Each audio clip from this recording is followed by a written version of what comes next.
Bienvenidos oyentes de Radio Sefarad a estas noticias de hoy. Las comenta Jorge, ¿qué tal? ¿Qué tal, Alejandro? Vamos con los titulares del día. Hezbollah intenta tapar sus túneles para no ser descubiertos.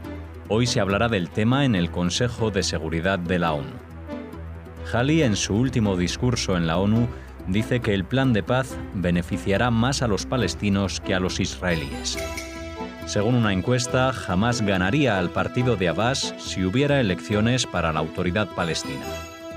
Estados Unidos no pretende la caída de al-Assad, pero no financiará la reconstrucción hasta que el régimen se transforme. Estos son los asuntos de hoy aquí en Radio Sefarad. Volveremos, como siempre, en la segunda parte con la agenda cultural. Hablamos ahora del ejército israelí porque ha dado a conocer nuevos vídeos y fotografías del interior de uno de los túneles de Hezbollah poco antes que este miércoles el Consejo de Seguridad de las Naciones Unidas se reúna a pedido de Israel para condenar al grupo terrorista chiita libanés. En el nuevo material se aprecian refuerzos de hormigón en lugar de las paredes de roca de los descubiertos anteriormente, lo que demuestra que intentaron tapar el corredor subterráneo en los últimos días. El vídeo fue filmado con un pequeño robot colocado dentro del túnel. El ejército israelí advirtió que ha colocado artefactos explosivos dentro de los pasajes subterráneos y, por lo tanto, todo ingreso desde el lado libanés es peligroso. La misión de las Fuerzas Interinas de las Naciones Unidas en el Líbano, UNIFIL por sus siglas en inglés o FINUL en español, confirmó la existencia de 4 túneles en el territorio israelí y que 2 de ellos han sido excavados desde el Líbano que constituyen, según confirmaron, violaciones a la resolución 1701 del Consejo de Seguridad de la ONU. Mientras tanto, un exministro libanés dijo que el artículo de la resolución que define que no haya armas al sur del río Litani, excepto las del ejército libanés y UNIFIL, no se refiere a la cuestión de manera directa. Si esas armas no se ven sobre la tierra y si esas armas están bajo la tierra, entonces no se ven y por lo tanto no existen. Sí, lo han oído bien. Esto es lo que dice un exministro, no es el borracho de la esquina. Pero encima quieren convencer a alguien de esto, es decir, que lo que se estipula en una resolución de Naciones Unidas, cuando se dice que no haya armas, según este exministro, es que no se vean armas, no que no haya. O sea, porque si están bajo tierra, entonces si no se ven, no están.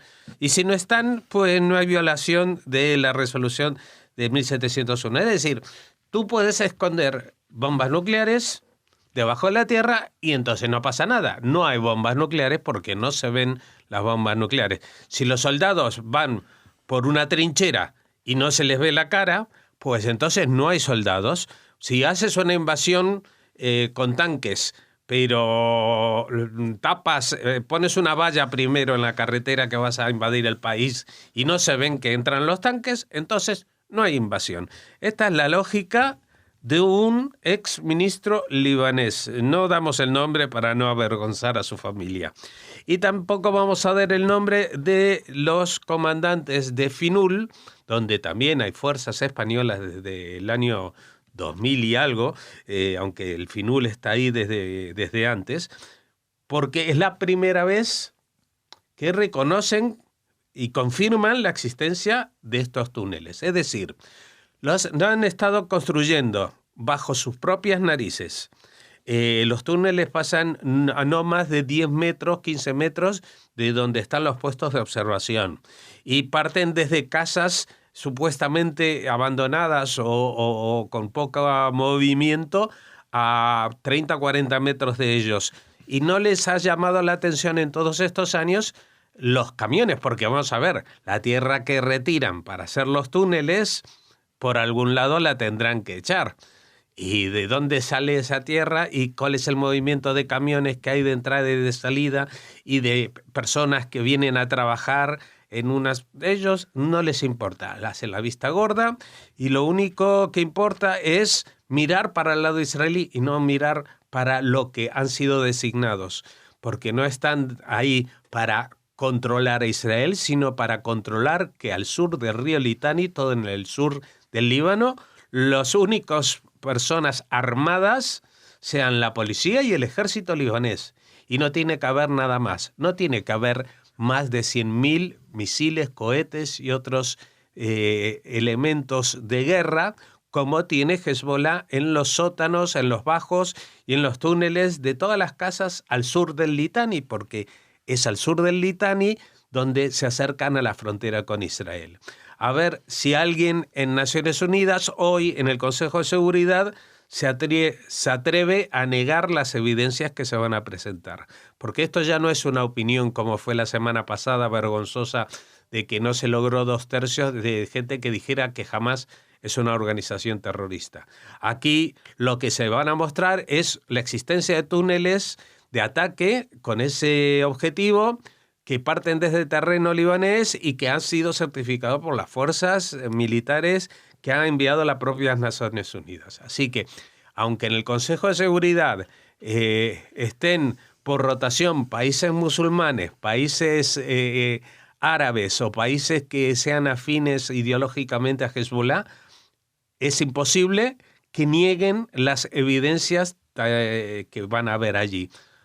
Otra cosa es lo que dictamine la política, pero si la política dictamina que no se va a condenar a Hezbollah por estos ataques, por estos túneles de ataques, entonces tenemos un problema, como se diría en aquella película del Apolo no sé cuánto, tenemos un problema, Houston, porque entonces el Consejo de Seguridad no sirve absolutamente para nada. Hay mucha gente que dice que no sirve para casi nada. Pero si se demuestra que trayendo todas las evidencias tampoco va a haber una condena o una resolución, pues apaga y vámonos. Y vámonos preparando porque los malos de la película, los verdaderos malos de la película, cuentan más que los que pretenden trabajar según alguna lógica, según preceptos y valores democráticos, ya no digo occidentales, democráticos, de la lógica y de la verdad. Así que vamos a ver qué es lo que le podemos contar mañana sobre lo que pasó en Naciones Unidas. Seguimos hablando de la ONU porque la embajadora de Estados Unidos, Nikki Haley, pronunció un discurso en su último encuentro en el Consejo de Seguridad antes de dejar su cargo, refiriéndose al plan de paz que la administración Trump va a proponer para el Medio Oriente, que aún no ha sido revelado al público ni tampoco a los líderes israelíes y palestinos. Haley, que sí lo leyó, señaló que a diferencia de planes anteriores, no tiene apenas algunas páginas que contienen pautas inespecíficas. Es mucho más largo y tiene más detalles pensados. Trae nuevos elementos a discusión, aprovechando el nuevo mundo de tecnología en el que vivimos, y reconoce que las realidades en el terreno en el Medio Oriente han cambiado de forma muy poderosa e importante. Además, aclaró que los palestinos se beneficiarían más y los israelíes arriesgarían más. Bueno, seguimos pendiente porque esto ya se ha postergado el estreno de esta película llamada El Acuerdo del Siglo. Se viene postergando ya varias veces. Han dicho incluso que la última vez se lo había pedido Netanyahu a Trump, que por el tema que tenía justamente de los túneles, etcétera, etcétera. Bueno, ¿qué es lo que va a pasar? Aquí estamos hablando en el terreno plenamente especulativo, porque también hemos visto movimientos y pronunciamientos de algunos ministros del gobierno de Netanyahu que parecería que ellos sí saben algo del plan de paz, porque se pronunciaron diciendo de que ese plan no va a servir para nada, porque esto y por lo otro. Así que no sé si la noticia es tan cierta como afirma que ni los israelíes ni los palestinos lo saben. Igual no lo saben oficialmente, es decir, no pueden hacer todavía ningún comentario porque les habrá dicho Trump, todavía esto se puede cambiar alguna palabra o algún concepto, etc. Haley, sí, ella dice que como embajadora en Naciones Unidas sí que lo ha leído y ha señalado alguna cosa que parece interesante, que dice, a diferencia de planes anteriores, no tiene mucha, digamos, introducción histórica y digamos, palabras un poco vacías porque esto, si se puede uno extender y escribir varios tomos sobre la historia del conflicto entre árabes y judíos o palestinos e israelíes. Lo importante, según dice ella, que es un plan que es mucho más largo, mucho más detallista y que va digamos, a establecer un nivel muy estratificado de todo lo que implica. Que también nos comenta que los palestinos se beneficiarían más y los israelíes se arriesgarían más. Pero claro, esto lo lee un palestino y dice, es que como los americanos son amigos de los israelíes, pues le dicen que nos dicen a los palestinos que nos vamos a beneficiar más, pero no. Y que los israelíes van a arriesgar más, pero seguro que no es así. Ya ahí no podemos entrar. Si esto llega a darse a conocer, espero que sea en estos primeros días del 2019, así lo han dicho, pues seguramente tendremos mucho que conversar aquí en Radio Sefarad, no solamente mis comentarios, sino que trataremos de hablar con expertos en todos los detalles que se discutan ahí. Por lo que ha trascendido, simplemente se sabe que es algo que si tiene algún viso de hacerse realidad es porque no va a dar la razón a ninguno y van a tener que ceder las dos partes. Eso es lo que yo entiendo de todo lo que ha anticipado Donald Trump. Y el hecho de que haya traspasado, reconocido a Jerusalén como capital de Israel y haya anunciado el traslado de su embajada, puede ser que haya sido un caramelito para que Israel pueda digerir mejor lo que les viene a presentar, que igualmente no es lo que Netanyahu y algunos partidos de la derecha en Israel están esperando de un plan así. Una reciente encuesta de opinión muestra que el cabecilla del grupo terrorista islámico Hamás, Ismail Haniyeh, derrotaría al presidente de la Autoridad Palestina, Mahmoud Abbas, por un 49% frente a un 42% si se realizaran hoy elecciones. Según el autor de la investigación, los resultados se deben a la percepción entre los palestinos de que Hamás derrotó a Israel en la última escalada de violencia y la insatisfacción con el gobierno de Abbas, especialmente con la nueva ley de seguridad social. Las últimas elecciones palestinas se llevaron a cabo en 2006. 2006, eso es hace 12 años. Y luego, después de estas elecciones, pues en las que Hamás, por ejemplo, tuvo mayoría en la zona de la Franja de Gaza, a pesar de que había salido como ganador y presidente el candidato Mahmoud Abbas del partido Fatah, pues hicieron una especie de golpe de estado regional.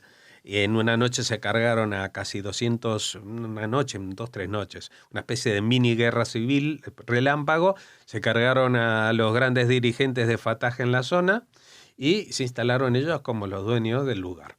O sea que este es el contexto.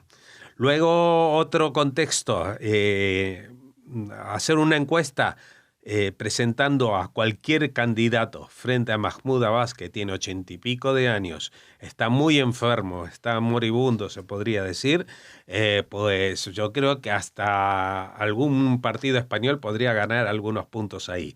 El tema es que a pesar de los resultados del 49 contra 42, los que conocen este tema, el ascenso de Hamás entre los palestinos, quizás nos esperábamos una diferencia superior, porque Abbas está en sus peores horas, está totalmente desacreditado, no solamente ante la gente en la Franja de Gaza, que sufre de los recortes de electricidad y el boicot al pago de sus sueldos, etcétera, etcétera, por parte de Mahmoud Abbas, con lo cual ellos seguramente no lo votarían, pero también en Cisjordania, pues quizás nosotros, la gente que nos ocupamos de esto todos los días, de leer los periódicos sobre lo que pasa también en esta zona, pues yo personalmente hubiera esperado un resultado más contundente.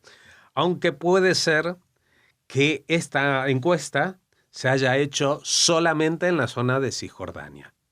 Y entonces, claro, Cisjordania es 49-42, pero si sumamos como pueblo palestino, entre comillas, también a la gente que vive en Gaza, que son otros casi 2 millones, pues entonces el 49-42 se transformaría en un 70-30. Y aparte todo esto es sumamente especulativo porque no hay elecciones a la vista. Y Abbas no se va a presentar en las próximas elecciones porque no va a llegar. Y después de que muera Abbas, va a haber una guerra interna, y no es una metáfora, porque ya se están preparando milicias con armas entre las distintas facciones del propio partido que está gobernando. Es decir que esto es interesante, que se haga una encuesta, porque generalmente las encuestas que nos llegan son de territorio israelí y no de territorio palestino. Y esta lo ha dicho un profesor universitario y por lo menos nos da alguna pauta. Pero, como digo, está basado en un terreno tan especulativo. ¿Qué pasaría si votaran hoy? Que esto, que lo otro. Nosotros ya conocemos lo que son las encuestas en España, incluso las encuestas que se hacen a pie de urna y que no tienen nada que ver con los resultados electorales. O sea que imagínense cuando en realidad no hay elecciones a la vista, cuando en realidad uno de los candidatos no se va a presentar. Así que todo esto es para cogerlo con pinzas. Estados Unidos ya no pretende la caída de Bashar al-Assad, el presidente de Siria, pero no está dispuesto a financiar la reconstrucción del país en guerra desde la primavera de 2011 hasta que el régimen se transforme. Tras el notable avance del régimen, que en los últimos meses ha recuperado bastiones del Daesh, Washington establece como nuevas prioridades de la agenda internacional hacia Siria el retorno de los refugiados y los más de 6 millones de desplazados internos y la reconstrucción de las infraestructuras. Volver a poner en pie el país tras 7 años de guerra civil costará, según distintas evaluaciones, entre 300.000 y 400.000 millones de dólares, pero según representantes estadounidenses, las potencias occidentales y las grandes instituciones internacionales no destinarán fondos para ello sin un cambio de rumbo en Damasco. Según los analistas, el presidente ruso Putin se ha reunido con sus homólogos alemán y francés para invertir en la reconstrucción para evitar otra nueva ola de refugiados hacia Europa. Tanto Estados Unidos como Europa condicionan la relajación del ostracismo político de el-Assad impuesto por Occidente desde 2011 a un proceso de apertura política en el país. Bueno, esto tiene cierta lógica. Bueno, ya se ha visto que a pesar de los crímenes de guerra que ha cometido seguro y otros que uno supone que puede haber llegado a cometer con armamento químico, bombas prohibidas, etcétera, etcétera, desplazamientos forzados de población, bueno, todo lo que en estos más de 7 años de guerra civil ha digamos, impulsado o ha instalado el presidente de gobierno, aparte de la injerencia de ejércitos extranjeros como el Hezbollah del Líbano, como los de la Guardia Revolucionaria iraní, de las milicias chiitas de Irak, que también participan en los ataques, etcétera, y la aviación rusa. Bueno, todo esto le ha dado una caparazón de protección personal a Bashar al-Assad. Y por lo tanto Estados Unidos, en un gesto de realpolitik, que no hay que achacar necesariamente a Trump, porque ya Obama tampoco proponía como solución la destitución de Bashar al-Assad después del 3er o 4er año de guerra. Ya se acercan los últimos compases de esta guerra, aunque Estados Unidos dice que queda todavía bastante más de lo que dice Bashar al-Assad por recuperar. Y ya se está preparando el gran negocio que va a suponer esto después. ¿Qué pasa? Si derrocan a Bashar al-Assad, entre otras cosas, pues Siria se va a desmembrar en 4 o 5 partes. Una, evidentemente, va a ser los kurdos en el norte, lo que contará con la oposición firme y militar de Turquía, lo que supone una amenaza. Los del sur, que son drusos, también podrían intentar partir peras, como quien dice, y los del este y del oeste y del centro y de más adentro. O sea que ese país es un país, un estado fallido y que no quiere el mundo ver en qué se puede transformar. Por lo tanto, se va a aceptar que siga en el gobierno de Bashar al-Assad, pero con la obligación de incorporar un proceso de apertura política en el país. Es decir, no va a tener que huir y no va a ser perseguido, pero que en algún momento va a tener que permitir a otros partidos políticos llamar a elecciones y con eso ganarse su seguridad. Pero no olvidemos que tiene unos socios muy poderosos, entre ellos está Rusia, que lo ha apoyado no porque Bashar al-Assad sea primo cercano, ni porque Putin practique su variante del Islam, sino porque en Siria está la salida al mar que tiene una base Rusia. Y si viene otro régimen, podría replantearse, decir, oye, ¿por qué necesitamos una base rusa aquí del Mediterráneo en nuestro territorio, ¿no? Bueno, eso. Entonces Putin ahí está diciendo, tienen que apoyar a Bashar al-Assad y tienen que apoyar la reconstrucción del país. Y ha hablado de eso, entre otros, con Merkel y con Macron, para decirles, es que imagínense que ustedes no ayudan a la reconstrucción. Entonces, ¿qué pasaría? Que habría más gente tratando de salir de Siria hacia Europa. Ustedes están ahí tratando de contener esa masa de refugiados que hoy en día están en Turquía subvencionados por Europa para que no crucen y lleguen a la isla de Lesbos, pero esa situación podría desbordarse, especialmente si alguien afloja la mano. Por otra parte, Estados Unidos dice, no vamos a ayudar en la reconstrucción a menos que se hagan reformas políticas. ¿Qué es lo que va a pasar? Nadie lo sabe, pero sí lo que esto va a costar al mundo, porque esto no solamente lo va a pagar Estados Unidos, Alemania y Francia, sino que lo va a pagar también la Unión Europea, e incluso los españoles de nuestros bolsillos también pagaremos la reconstrucción de Siria. Eso se los puedo prometer. No sé cuánto nos tocará, pero 300.000 millones de dólares es mucho dinero para que lo pague nadie. Y justamente les ha tocado un presidente en Estados Unidos que no le gusta soltar la cartera tan fácilmente como alguno anterior. Y más en un caso como este, en que el país va a quedar totalmente bajo la esfera de Rusia y no en ningún tipo de alianza con Estados Unidos. Finalizamos aquí la primera parte de las noticias de Radio Sefarad. Volvemos ahora con la agenda cultural.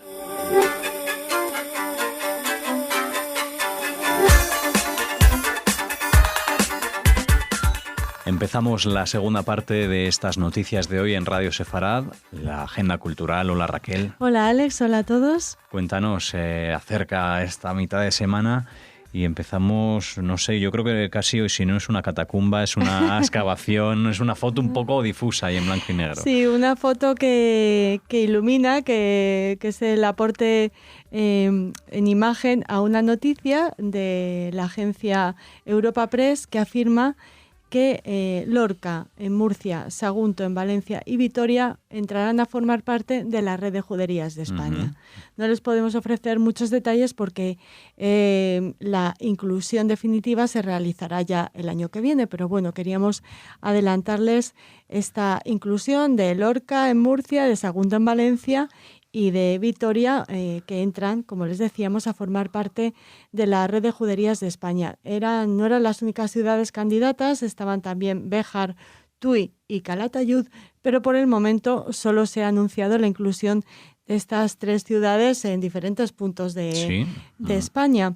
Así que intentaremos ampliarles la información en próximos informativos o programas y desde aquí, bueno, felicitar a los ayuntamientos de estas tres ciudades. En concreto, la imagen es de Lorca, de su sinagoga, esta sinagoga que fue su rehabilitación, fue un poco el punto de partida de esa recuperación del legado judío de Lorca que les ha llevado a querer entrar en la red de juderías como han conseguido, junto con Sagunto y con Vitoria. Muy bien, pues esperamos poder hablar con responsables, ¿no?, de esta inclusión y saber más acerca de otras localidades que ya forman parte también y de las que hablamos muchas veces aquí en Radio Sefarad.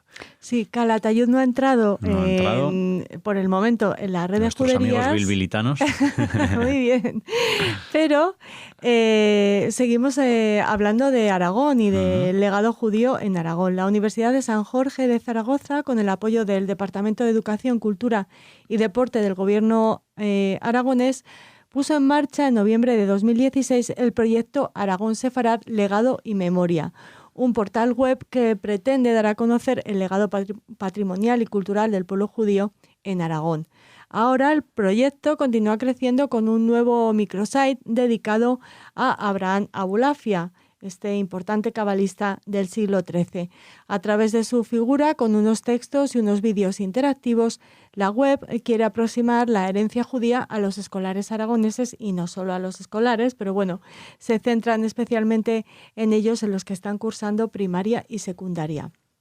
El profesor de la Universidad San Jorge, Miguel Ángel Motis, doctor en Historia y en Derecho por la Universidad de Zaragoza y en Antropología por la Universidad Complutense, y que está especializado en la historia de los judíos en el Occidente medieval, lidera este proyecto. Motis considera que la herencia judía es totalmente desconocida para la inmensa mayoría de la sociedad aragonesa y por ello ve necesario este proyecto con el objetivo de que se cobre conciencia de ese legado judío y que los aragoneses se reencuentren consigo mismos, pues muchos judíos eran tan aragoneses como los cristianos o mudéjares que vivieron durante varios siglos en el reino aragonés y además pueden estar orgullosos de figuras como la de Abraham Abulafia. También intentaremos hablar con Miguel Ángel Motis para que nos amplíe esta información y nos hable más de Abulafia y de esta web Aragón Sefarad, Legado y Memoria tan interesante. Estupendo. Pues nos acercamos así al final de la agenda. Raquel, ¿con qué cerramos? Nos vamos a un musical que está triunfando en Madrid. Les hablábamos del jovencito Frankenstein el otro día. Y ahora otro clásico, West Side Story, que se presenta en el Teatro Calderón, el Häagen-Dazs Calderón. Que tantas veces ha cambiado de nombre en función de diferentes marcas, desgraciadamente, ¿no? Sí, pero bueno, ya saben, el que está en la plaza. El que está junto a Fines Ideal. Exacto. O a la plaza Jacinto Benavente. La del Barrendero, para aquellos que se fijen en los detalles. En la escultura esta que hay que es ya mítica. Bueno, pues el musical está producido por Son Produce, es la productora de otros éxitos como Billy Elliot, Priscilla o Cabaret. Coincide con el centenario de Leonard Bernstein y se estrena por primera vez en España la versión original íntegra con la que este musical mítico debutó en Broadway en 1957. Desde la primera nota hasta el último suspiro, West Side Story es uno de los musicales más importantes y representativos del teatro universal. No estamos descubriendo nada. La partitura a cargo de Leonard Bernstein y de Stephen Sondheim es reconocida internacionalmente como una de las mejores en la historia de los musicales. El texto de Arthur Lawrence continúa siendo tan conmovedor y actual como el primer día, y las coreografías originales de Jerome Robbins ocupan un lugar de honor en la leyenda del baile contemporáneo. Todos hemos intentado hacer West Side Story en alguna fiesta, seguro que ustedes colegio, también. ¿no? Por lo menos. Sí. De su mano, la más grande historia de amor toma las calles de Broadway para convertirse en uno de los hitos del teatro musical de todos los tiempos. Ya saben, esta historia de amor que nos transporta al Romeo y Julieta de Shakespeare, pero llevado a la ciudad de Nueva York, donde dos jóvenes enamorados se ven atrapados por el enfrentamiento entre dos bandas callejeras, los americanos Jets y los puertorriqueños Sharks. Así que, no tenemos que contarles más acerca de West Side Story, solo invitarles a que se acerquen y disfruten de este maravilloso musical en el centenario de Leonard Bernstein. Muy bien, pues de Hollywood a la calle Atocha. Nos despedimos hoy aquí de las noticias y volveremos mañana con ustedes en Radio Sefarad. Hasta mañana.